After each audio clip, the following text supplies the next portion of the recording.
이야기가 남의 일일까요? 어느 날 지하철에서 우연히 만난 한 노인의 이야기가 아직도 생생합니다. 그는 은퇴 후 고시원에서 홀로 지내며 밤마다 눈물로 베개를 적신다고 했습니다. 내가 이렇게 살 줄은 몰랐어라는 한마디가 가슴 깊이 박혔습니다. 우리는 종종 이런 이야기를 뉴스에서나 듣고 내일이 아니라고 생각하며 넘기곤 합니다. 하지만 정말로 그럴까요? 나에게는 절대 일어나지 않을 일이라고 단언할 수 있을까요? 사실 많은 사람들이 은퇴 후의 삶을 막연하게만 생각하고 구체적인 준비는 뒤로 미룹니다. 그러다 갑작스러운 은퇴 후 현실에 부딪혀 그제야 후회와 자책의 늪에 빠지게 됩니다. 오늘은 은퇴 후의 삶이 왜 그렇게 흔들릴 수 있는지, 또 어떻게 대비해야 하는지 실제 사례와 함께 이야기해 보겠습니다. 1. 남들은 다 잘 살 줄 알았죠. 첫 번째 사례는 김씨 70세입니다. 그는 40년간 한 중소기업에서 성실히 근무하며 가족을 부양해 왔습니다. 퇴직 후 연금으로 생활할 계획이었지만 막상 퇴직하고 보니 매달 나오는 연금은 예상보다 훨씬 적었습니다. 여기에 자녀들의 결혼 비용과 뜻하지 않은 건강 문제로 모아둔 돈이 바닥을 보였고 결국 그는 좁디 좁은 고시원으로 들어가야 했습니다. 김 씨는 말합니다. 회사에서 나올 때는 연금이면 충분할 거라고 믿었어요. 그런데 물가도 오르고 건강 문제로 병원비도 만만치 않더라고요. 연금이 적다는 사실은 이미 늦게 알았죠. 이 사례에서 볼 수 있듯이 연금만 믿고 은퇴를 준비하는 것은 큰 위험 요소가 될 수 있습니다. 연금이 생활비의 기본 틀을 제공하더라도 예상치 못한 지출을 감당하려면 추가적인 소득원이나 자산 관리를 준비해야 합니다. 2. 자녀를 위해 모든 것을 내줬지만. 두 번째 사례는 박 씨 68세입니다. 그는 평생을 자녀들의 성공을 위해 살았습니다.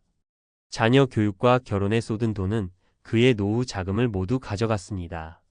자녀들은 부모에게 기대지 않겠다고 말했지만 현실은 달랐습니다. 박 씨는 결국 자신의 집을 처분하고 고시원으로 이사해야 했습니다. 내 아이들이 행복하면 그게 제 행복이라고 믿었어요. 하지만 정작 제가 은퇴하고 보니 남은 게 없더라고요. 자식들도 힘들어서 도움을 줄 여유가 없고요. 이 사례는 은퇴를 준비할 때 자녀를 지나치게 의존하거나 모든 재산을 자녀에게 투자하는 위험을 보여줍니다. 부모와 자녀가 모두 독립적인 재정을 유지하는 것이 중요합니다. 이는 서로를 존중하는 방법이기도 합니다. 3. 나는 아직도 일해야 합니다. 세 번째 사례는 최 씨 72세입니다. 그는 은퇴 후에도 고정 수입이 없어 식당과 건설 현장에서 일용직으로 일하고 있습니다. 하지만 체력이 따라주지 않다 보니 일자리를 유지하는 것이 쉽지 않습니다. 매달 고시원 방세를 내기 위해 애써 일하지만 언제까지 일할 수 있을지 불안해하며 살고 있습니다. 일할 수 있을 때는 다행인데 나중에는 어떻게 해야 할지 모르겠어요. 은퇴 전에 미리 준비했어야 했는데. 이 사례는 은퇴 후에도 일정한 수입원을 확보하지 못했을 때 얼마나 불안정한 삶을 살게 되는지 보여줍니다. 노후를 대비하는 가장 현실적인 방법 중 하나는 자신에게 맞는 소규모 일자리나 수입원을 미리 만들어 두는 것입니다. 결론 은퇴 후 어떻게 준비해야 할까? 위 사례들은 남의 이야기가 아닙니다. 오히려 우리 주변에서 흔히 볼 수 있는 이야기들입니다. 그렇다면 우리는 어떻게 해야 이런 상황을 피할 수 있을까요? 1. 현실적인 재정 계획 세우기. 연금 외에도 자산 관리를 철저히 하고 예상치 못한 지출에 대비할 비상금도 준비해야 합니다. 2. 자녀와의 재정적 경계 설정. 부모와 자녀 모두가 독립적인 재정을 유지하는 것이 중요합니다. 자녀를 위해 모든 것을 희생하면 결국 모두가 힘들어질 수 있습니다. 3. 지속 가능한 소득원 확보하기. 은퇴 후에도 자신의 능력과 건강에 맞는 일을 찾거나 새로운 기술을 배워 대비하는 것이 필요합니다. 4. 심리적 안정과 건강 유지. 은퇴 후 고립감이나 우울감을 방지하기 위해 취미나 커뮤니티 활동에 참여해야 합니다. 이는 심리적 안정뿐만 아니라 새로운 기회를 얻는 데도 도움이 됩니다. 은퇴 후의 삶은 준비하기 나름입니다. 오늘 이 글이 당신의 노후 준비를 다시 한번 돌아보는 계기가 되었으면 좋겠습니다. 남의 이야기가 아닙니다. 이제는 당신이 직접 준비해야 할 때입니다. 전문가 칼럼 70대 고시원에서 울며 보낸 밤들 외엔 남의 일이 아닐까요? 은퇴 후 고시원에서 홀로 보내는 70대의 이야기는 더 이상 특별하거나 드문 일이 아닙니다. 뉴스 속의 이야기로만 여겼던 이런 현실이 이제는 우리 가까운 주변에서도 점점 더 자주 목격되고 있습니다. 그래서 오늘은 은퇴 후 삶의 비참함을 방지하기 위해 필요한 구체적인 대비책과 실질적인 조언을 드리겠습니다. 1. 연금만 믿지 마세요. 마이너스 다층적인 재정 설계가 필수입니다.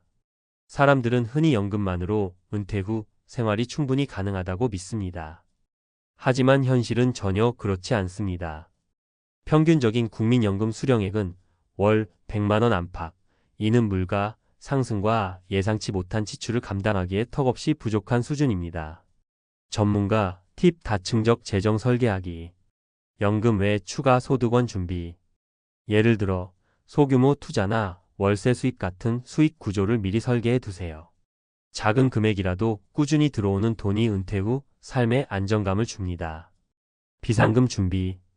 예상치 못한 의료비나 갑작스러운 사고를 대비해 최소 6개월에서 1년치 생활비에 해당하는 비상금을 따로 마련해야 합니다. 소비 패턴 분석. 은퇴 후에도 청년기와 비슷한 소비 습관을 유지하려다 보면 빠르게 재정이 악화됩니다. 고정비를 줄이고 꼭 필요한 소비 위주로 전환하세요. 2. 자녀를 위한 희생, 정말 모두를 위한 걸까요? 우리나라 부모 세대는 자녀를 위해 모든 것을 희생하는 것을 당연시합니다. 그러나 자녀 결혼 비용, 유학비, 집 마련 지원 등의 재산을 다 쏟아붓는다면 정작 자신의 노후는 텅 빈 껍데기처럼 남게 됩니다. 자녀들도 부모의 희생을 당연하게 여기다 보면 부모의 은퇴 후 어려움을 이해하지 못하거나 외면할 수 있습니다. 전문가 팁 자녀와의 건강한 재정 경계 만들기. 자녀에게 노후 계획 공유. 자녀들에게 자신의 노후 자금 계획을 솔직히 공유하세요. 자녀도 부모의 노후 준비 상황을 이해하고 스스로 독립하려는 동기를 가질 수 있습니다. 지나친 지원 중단. 자녀가 어느 정도 성장한 이후에는 금전적인 지원을 끊고 자립을 독려해야 합니다. 부모와 자녀 모두의 재정 독립이 중요합니다. 미래 세대를 위한 모범. 자녀에게 올바른 재정 관리 습관을 보여줌으로써 그들도 은퇴 준비의 중요성을 깨닫게 할 수 있습니다. 3. 일이 곧 삶의 힘. 마이너스 지속 가능한 일자리 찾기. 은퇴 후 일을 하지 않는 삶을 꿈꾸는 사람도 많지만 현실적으로 일을 지속하는 것이 더 나은 경우가 많습니다. 단, 은퇴 후의 일은 젊은 시절처럼 고된 일이 아니라 자신의 역량과 체력에 맞는 지속 가능한 일자리를 찾아야 합니다. 전문가 팁. 은퇴 후 일자리를 미리 준비하세요. 자격증 취득.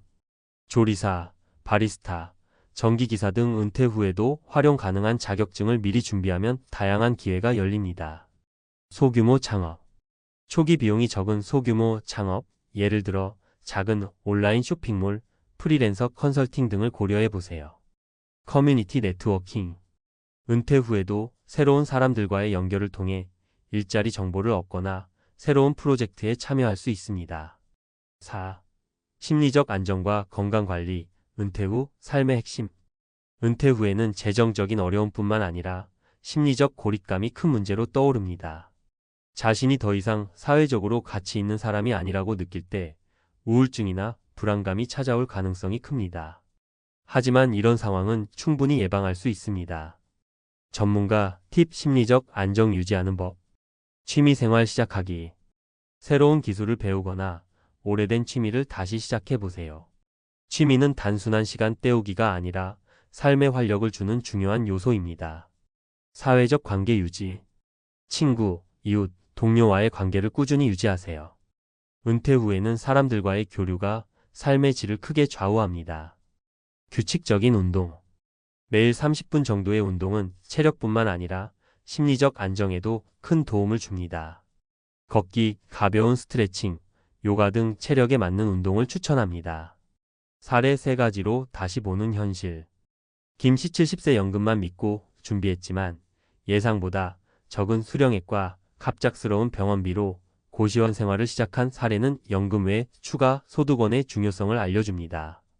박 씨 68세 자녀 결혼 비용으로 집을 팔아야 했던 박 씨의 이야기는 자녀와의 재정적 경계 설정이 얼마나 중요한지를 보여줍니다. 최 씨 72세 은퇴 후에도 일용직에 의존해야 했던 최 씨는 지속 가능한 일자리 준비의 필요성을 일깨웁니다. 결론 남의 일이 되지 않으려면 은퇴 후 고시원에서 눈물로 밤을 지새우는 이야기는 더 이상 뉴스 속의 먼 얘기가 아닙니다. 우리가 지금 얼마나 준비하느냐에 따라 은퇴 후의 삶은 천국이 될 수도 지옥이 될 수도 있습니다. 연금, 추가 소득원, 자녀와의 관계, 일자리, 건강관리 등 다각적인 준비가 필요합니다. 지금이라도 늦지 않았습니다. 오늘부터 작은 것 하나라도 시작하세요. 당신의 노후는 당신의 손에 달려 있습니다. 더 이상 남의 이야기가 아닙니다.